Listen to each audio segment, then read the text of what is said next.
Have you ever come across a concept or idea that helps you understand yourself better?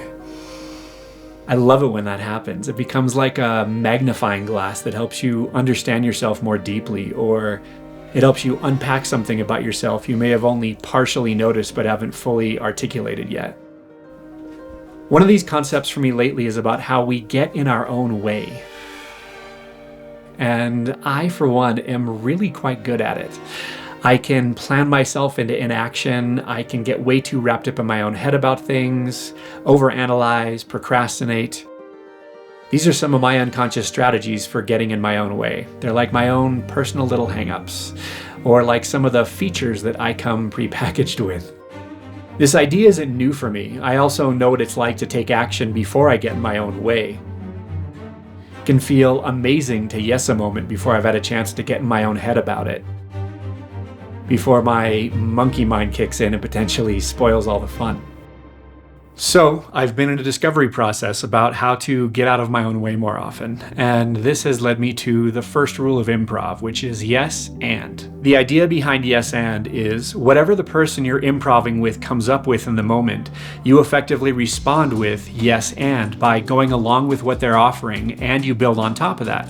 This keeps things moving forward, and it can also lead to some really interesting and funny results. I've been experimenting a lot more with going with the flow and defaulting to yes.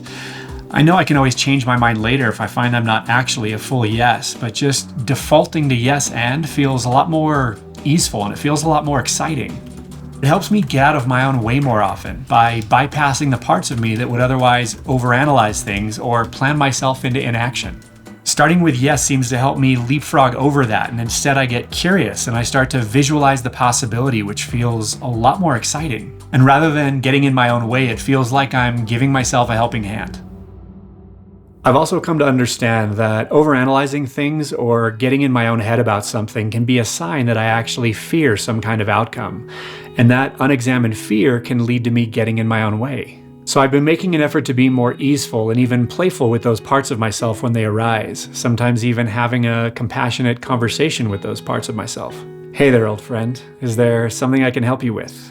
Is there something you might be afraid of? And then I just listen. This then gives me the opportunity to address these fears directly rather than having them unconsciously steer my experience. It also just helps me understand myself better. We all have a capacity to get in our own way, and I've learned that the more aware I am when I'm doing it, the more opportunity that I have to change my behavior and make a different choice, to get out of my own way and be a yes to life.